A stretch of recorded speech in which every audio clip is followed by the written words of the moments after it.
Hey, what's up, everybody? This is Daryl Lane, the head mentor at the Vagrant Trader Collective, and just wanted to chat with you a little bit about how the Forex market moves.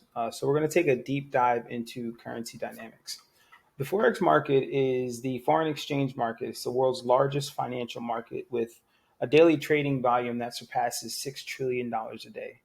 So you have a vast number of participants, okay? And understanding what moves currency price is crucial for us as traders. So we're going to kind of work on articulating how the primary factors that play in driving the Forex market.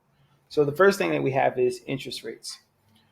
Central banks like the Federal Reserve in the US or the European Central Bank in the Eurozone play a pivotal role in the Forex market by setting the interest rates. Typically, an increase in interest rates offers lenders in an economy a higher return relative to other countries. So, this can attract foreign capital and also cause the currency to appreciate. A decrease can also have the opposite effect, leading to depreciation in the actual currency. There are different types of economic indicators that play into how the market moves as well. So you have economic data, which can have a significant impact on currency value. Some of that could be GDP or gross domestic product, which measures economy, the economy's like health. Strong growth can boost the currency. Unemployment rate, so a high unemployment can signal like a struggling economy and potentially weaken the overall currency. Then you have inflation, which is something we've been hearing, for a number of years now. Inflation, moderate inflation is usually seen positive, but higher inflation can decrease a currency's purchasing power. Another thing that can participate is political stability or economic performance.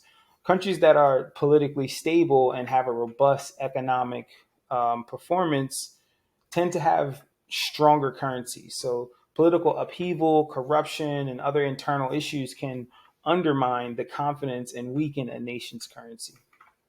Then you have something called market sentiment. Market sentiment is made up of the perceptions, the traders' perceptions that can drive currency movement. For instance, if traders believe that a currency will strengthen, then a lot of times they will buy more of it now, right? But these overall collective actions can cause the currency to move in an anticipated direction. And you have speculation. If traders believe that the currency will strengthen in the future, they may buy more now, and large trading volumes from speculators can influence currency trends and at least, overall in the short term. You have supply and demand. Basic economic principle is if a currency is in high demand, its value will rise. If there's less demand for that particular currency, its value will fall. Factors that influence demand can include interest rate, like we talked about earlier, economic data, and geopolitical stability, and so much more can also play into this. Geopolitical events, events like wars, elections, natural disasters, as well as financial crisis can create uncertainty, and that level of uncertainty may influence the currency's strength. So, for example, safe haven currencies like the US dollar, Swiss franc, and the Japanese yen may appreciate during global turmoil because those are considered safe havens, which basically means the value of those currencies don't fluctuate as dramatically as others during different types of turmoil or times of turmoil. Then you have trade and capital flows. So if a country is exporting more than it's importing, then there's going to be a higher demand for its currency, which can cause that currency to appreciate. Similarly, if there's foreign investment in a country, then it will likely require the country's currency, so that also can increase its value. Other factors that could move the financial markets is central bank interventions. So central banks can intervene to buy or sell their own country's currency to stabilize or increase the value. So, for example, if a currency is depreciating too quickly, the central bank might buy its own currency to prop up that overall value.